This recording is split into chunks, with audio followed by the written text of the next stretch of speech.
ஒரு சிங்கள கட்சிகிட்ட சபை போயிட்டு வைப்போம். அது என்பிபியாக இருக்கலாம், எஸ்எல்எஃபியாக இருக்கலாம், யூஎன்பியாக இருக்கலாம், ஒரு சிங்கள கட்சிகிட்ட போயிட்டு. இப்போ ஒரு மாயை தானே, சிஸ்டம் சேஞ்ச், மாற்றங்களை நோக்கி நாங்கள் போகிறோம்.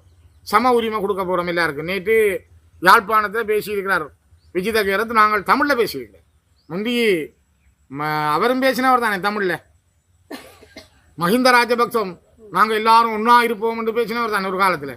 இப்போ அதே மாதிரி இப்போ ஒருத்தர் வந்து பேச வலிக்கிறார் தமிழில். எங்களுக்கு எல்லாம் நாங்கள் ஒன்றுக்கு இருப்போம் ரெண்டு பேச்சுக்களும் வெளிக்கிடுது. ஒரு விஷயத்தை தமிழ் மக்களுடைய அடிப்படை அரசியல் உரிமையை சரியாக கொண்டு போக முடியாது. இதே விஜித கேரத் தான் போய் எங்கே சொல்லியிருக்கிறார்? கடைசியாக நடந்த ஐக்கிய நாடுகள் மனித உரிமை கூட்டத்தில் ஜெனீவாவில் போய் அவர் கொடுத்த வாக்கு மூலம் அவர் பேசின பேச்சை நீங்கள் திருப்பி கேட்டு பாருங்கள்.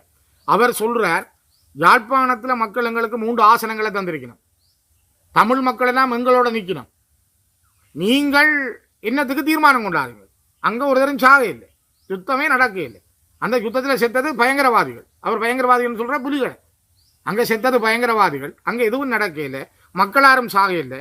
அங்கே இருக்கிற மக்கள் எங்களுக்கு தானே வாக்களித்து 3 பேரை தெரிவு செய்திருக்கணும். ஆகவே ஜெனீவாவில் நீங்கள் கொண்டாடுற தீர்மானம் பிழையானது.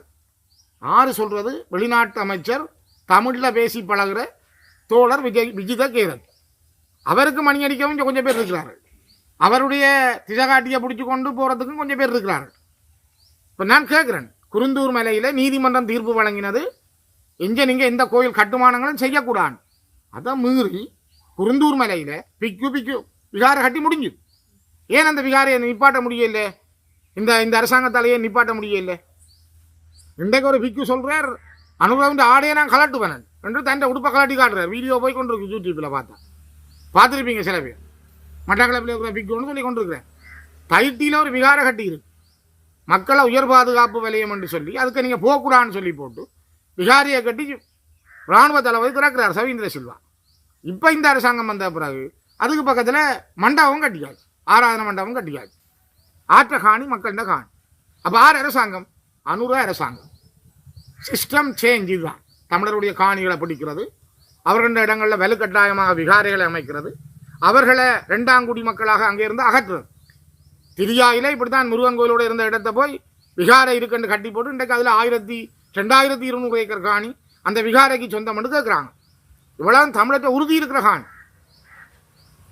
அப்போ நாங்கள் எங்கே போகிறது? எங்கட வரலாற்று ரீதியாக நாங்கள் பிறந்து வளர்ந்த மண்ணில் வடக்கு கிழக்கு என்பது வரலாற்று ரீதியான மண். நாங்கள் சிங்கள வரிஞ்ச வர முதலே பஞ்ச ஈச்சரங்கள் வச்சு மாத்தரையில் தொண்டேச்சரம், சிலாபத்தில் முன்னேச்சரம், கீரிமலையில் நகுலேச்சரம், திருக்கேதீஸ்வரம் மன்னாரில், திருக்கோணேஸ்வரம் திருவோணமலையில், இலங்கையின் 5 பாகங்கள்லையும் இலங்கை முழுக்க தமிழர்கள் இயக்கர்களாகவும் நாகர்களாகவும் பஞ்ச ஈச்சரங்கள் வச்சு சைவத் தமிழர்களாக வாழ்ந்த இடம். விஜயனம் தோழர்களும் வந்து குவேனியை கட்டினதால ஒரு இனம் வந்தது புதுசாக.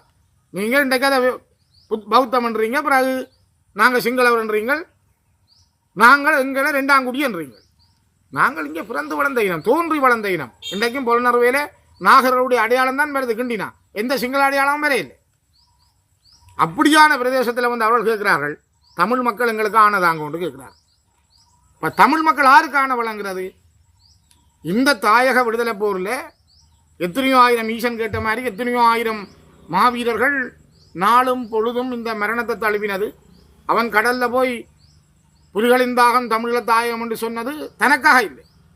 ஏன்னா ஞானம்னு சொன்னேன், தனக்காக இல்லை. அவன் புலிகளின் தாகம் தமிழ தாயம் என்று சொல்லி சொன்னது தந்த தலையை காப்பாற்ற இல்லை. இங்கே வாழப்போகிற ஒவ்வொரு தமிழர்களுடைய தலைகளும் காப்பாற்றப்பட வேணுமன். எத்தனை கரும்புலிகள் நேரம் குறித்து காலம் குறித்து மரணத்தை தழுவினதெல்லாம் இந்த தேச விடுதலைக்காக. எத்தனை மாவீரர்கள் இன்றைக்கு சண்டையில் போகிற களங்களில் தங்களை ஆகுதியாக்கியிருக்காங்க. இன்றைக்கு எத்தனை போராளிகள் விழுப்பு நடந்தவர்களை பார்க்குறோம். இன்றைக்கு எத்தனை பெண் தலைமைத்துவ குடும்பங்களை பார்க்குறோம். எத்தனை சகோதரிகள் இன்றைக்கும் தாலியை கலட்டாமல் பொட்டு அளிக்காமல் மனுஷன் வருவான் என்று பார்த்துக்கிற குடும்பங்களை பார்க்குறோம். இதுக்கு விஜித கேரத் பதில் சொல்லுவார் வெளிநாட்டு அமைச்சர். அப்போ நாங்கள் கேட்குறது என்ன? இங்கே நடந்தது இனப்படுகொலை, அதை விசாரிக்கலான்னு நீங்கள் சொல்கிறீங்க. அட நீங்கள் புலவிட இல்லையேண்டா ஏன்டா பயப்படுறீங்க? சர்வதேச விசாரணைக்கு ஓம்படுங்களேன். இங்கே ஒருத்தரும் கொல்லப்பட இல்லை, இங்கே ஒருவர் மீது நீங்கள் பொஸ்பரஸ் கொண்டு வீச இல்லை, இங்கே நீங்கள் ஒருவர் மீது கொத்தனை கொண்டு வீச இல்லை. நீங்கள் இங்கே 4 லட்சம் மக்கள் இருக்க 70,000 பேர் தான் இருக்கணும் என்று உணவு அனுப்பாமல் கொண்ட நீங்கள் கஞ்சிக்கு நின்ற பிள்ளைகள் மீது பராஜ் குண்டுகளை வீசினீங்கள். கிண்ணத்தோட நின்ற பிள்ளைகளை நீங்கள் கண்ணால் பார்த்தனீங்கள். நான் டிஆர்ஓ கஞ்சி ஆட்சி கொடுக்கல, அதுக்குள்ள பராஜ் குண்டு கொண்டு எத்தனை பிள்ளை செத்தது. அப்போ இதெல்லாம் நடக்க இல்லை என்றால் நீங்கள் சர்வதேச விசாரணைக்கு ஓம்படுங்களேன்.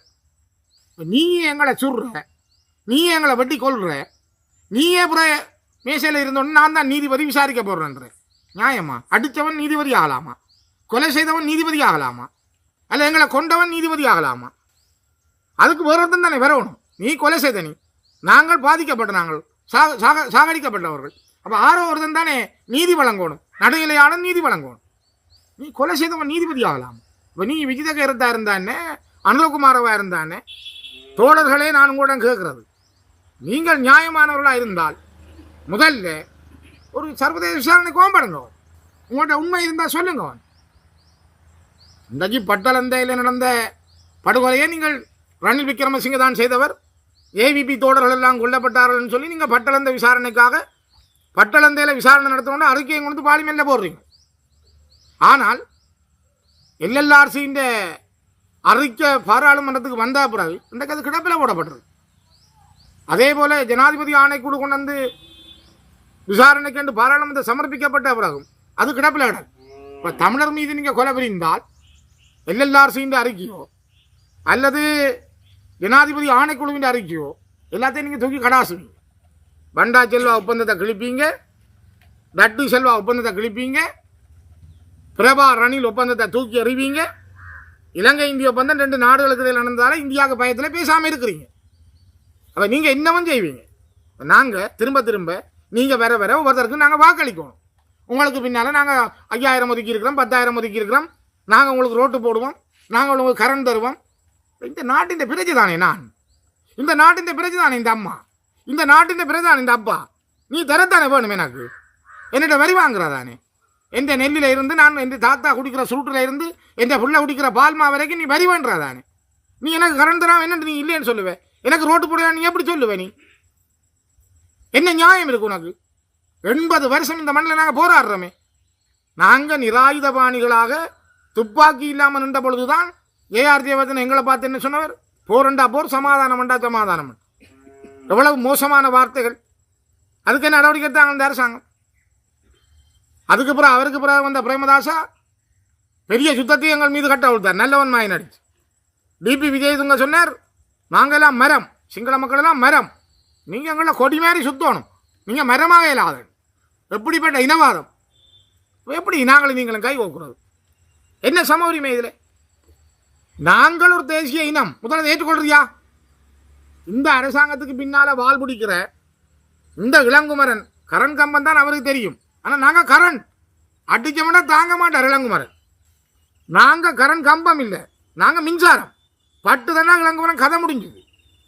இப்போ நாங்கள் கேட்குறோம், உன்னால் ஏழுமா இந்த மண்ணில் இவ்வளோ 1000 பேர் செத்தது, இவ்வளோ பேர் இந்த மண்ணில் ஆகுதியாகி இருக்கிறாங்க.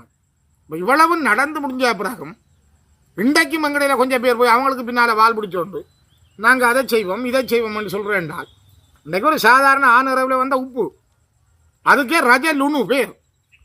அதுக்கு நான் உடனே கந்தனத்தியோட காய்ச்சினேன், உடனே ஃபோன் பண்ணி காய்ச்சினேன். சொன்னார், எக்ஸ்ட்ரீம்லி சாரி ஸ்ரீதரன், நான் பேரை மாற்றுறேன். பிறகு பார்த்தா அடுத்த கூட்டத்தில் திருப்பி அந்த ரஜ லுனு கொண்ட பேர்லேயே பேக் அடிபடுது. நான் உடனே இமீடியட்லி லெட்டர் போட்டேன்.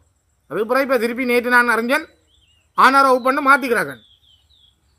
யோசிச்சு பாருங்க, எங்கட ஹிஸ்டோரிக்கல் எங்கட வரலாற்று ரீதியான ஆனரவு உப்பண்ட பேரை வைக்கவே உனக்கு அடி வயிறு நோவுது. அட எப்படிடா சமாதானம் பெறும் உங்களுக்கும் எங்களுக்கு முடியல? நாங்கள் எப்படி சேர்ந்து வாழ்றது? கொலை செய்தவனும் கொலையால் சாகடிக்கப்பட்டவனும் ஒன்றா வாழையிலுமா? பாதிக்கப்பட்டவனும் எப்படி சேர்றது? அப்படி அதுக்கு என்ன நியாயம்? முதலுக்கு நீதி வேணுமே. அதுதான் நாங்கள் கேட்குறது. முதல்ல எங்களோட அடிப்படையை இழந்து போகக்கூடாது.